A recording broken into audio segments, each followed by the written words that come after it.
Assalamualaikum warahmatullahi wabarakatuh. Perkenalkan, nama saya Delsa Oktaviani dengan NIM 4120.043. Baiklah, pada kesempatan kali ini saya akan memenuhi ujian tengah semester mata kuliah I'rab Al-Quran dengan dosen pengampu Ibu Afdilanisa LCMA.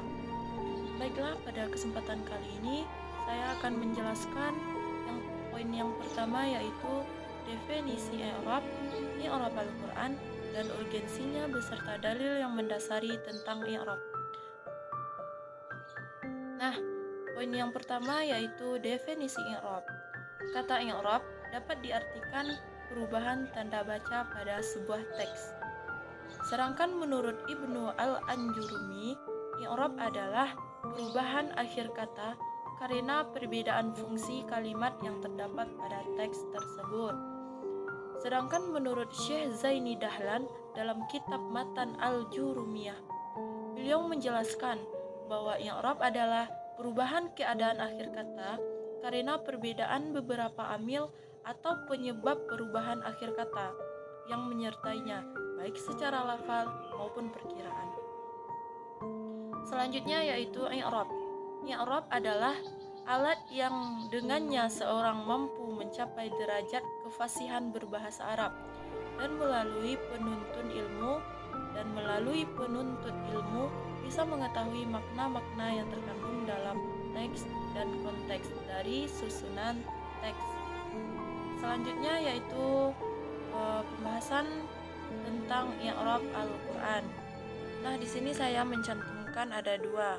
Yang pertama yaitu i'rab Al-Quran adalah ilmu Al-Quran yang membahas kedudukan setiap kata dalam susunan kalimat atau yang bisa disebut takbir untuk mengetahui arti dan makna suatu ayat.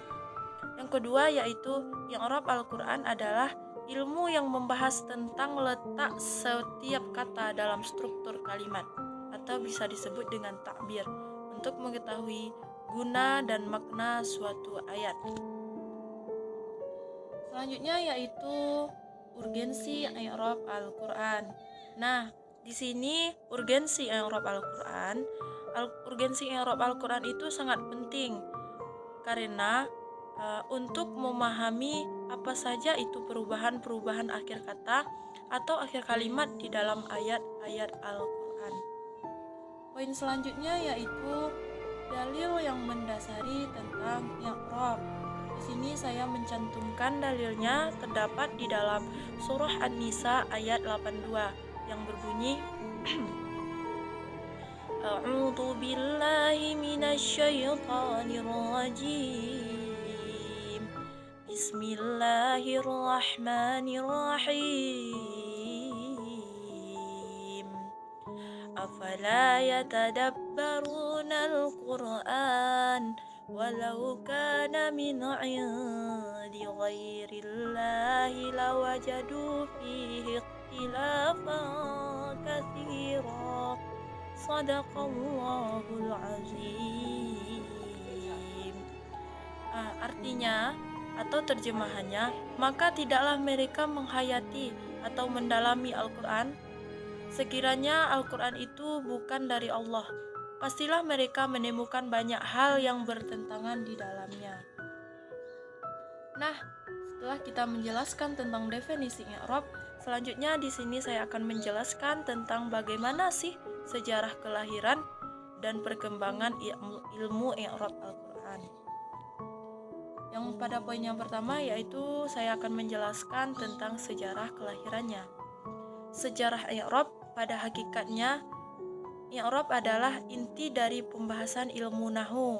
Sedangkan nahwu adalah nama dari ilmu yang memayungi pembahasan tersebut. Artinya, ketika menceritakan sejarah, maka secara bersamaan akan diketahui pula sejarah awal mula munculnya ilmu nahwu. Yang telah diketahui bahwa mulanya munculnya yang erat atau ilmu nahwu adalah akibat dari banyaknya atau kesalahan berbahasa yang terjadi. Hal itu pastinya sangat menjadi masalah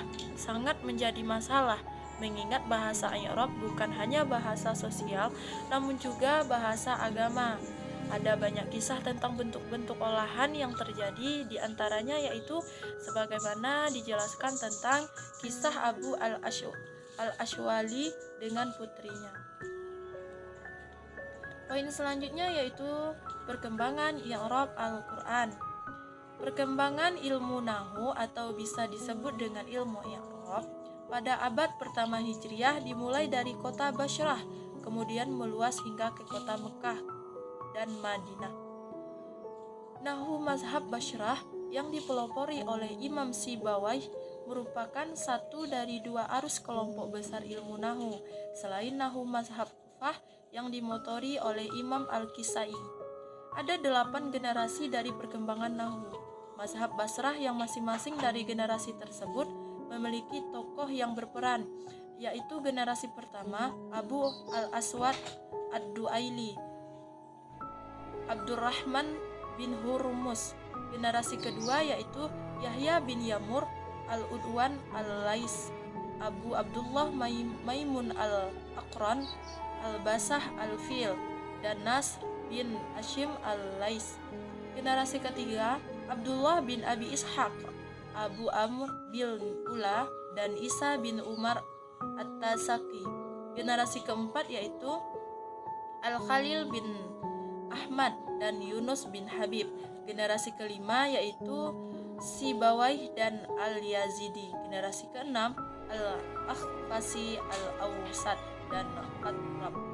Generasi ketujuh yaitu Mazini, Abu Khatim As-Sijistani, dan Ar-Riyasi. Generasi kedelapan Al-Quran Mubarak kata kunci atau Nahwu mazhab Basrah. Selanjutnya di sini saya akan menjelaskan yaitu tentang bagaimana sih hubungan antara i'rab Al-Quran dengan tafsir dan mufassir.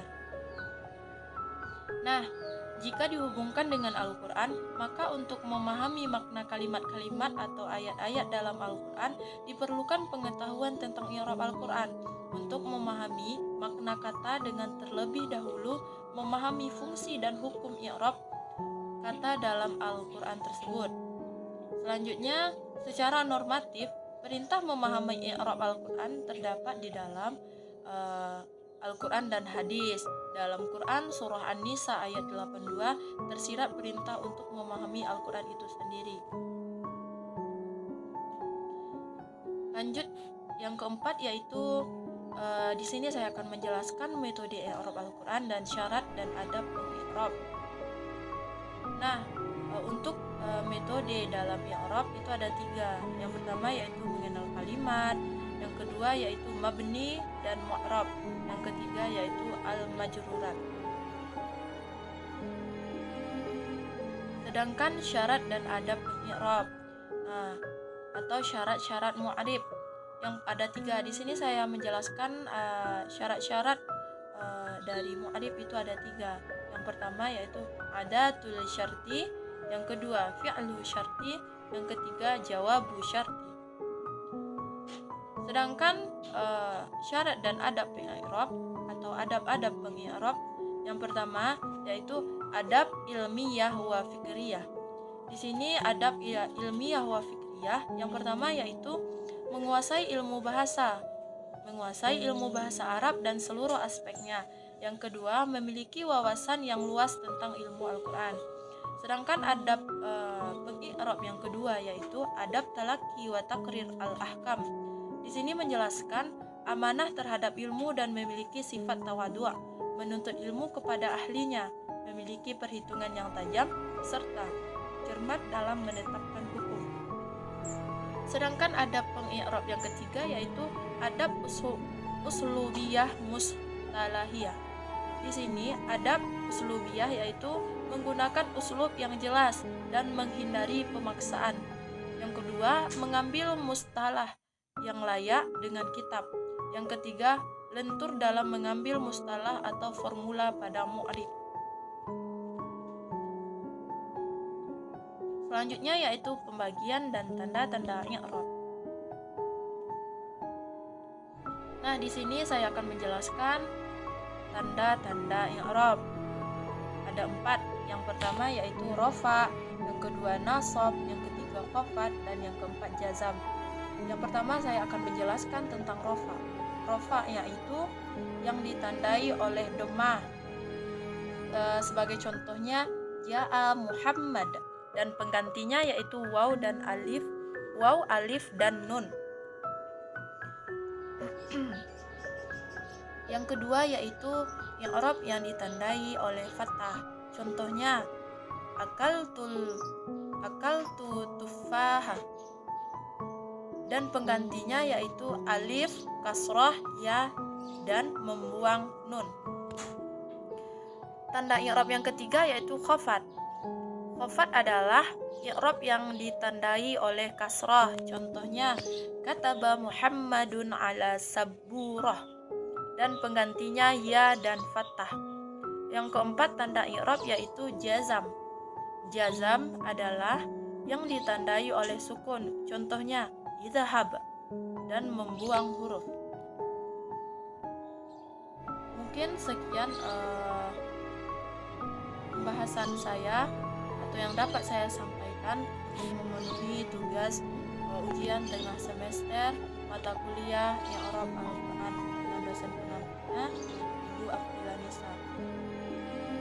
Mohon maaf jika ada kesalahan. Saya sudahi dengan wabillahi taufiq wal hidayah.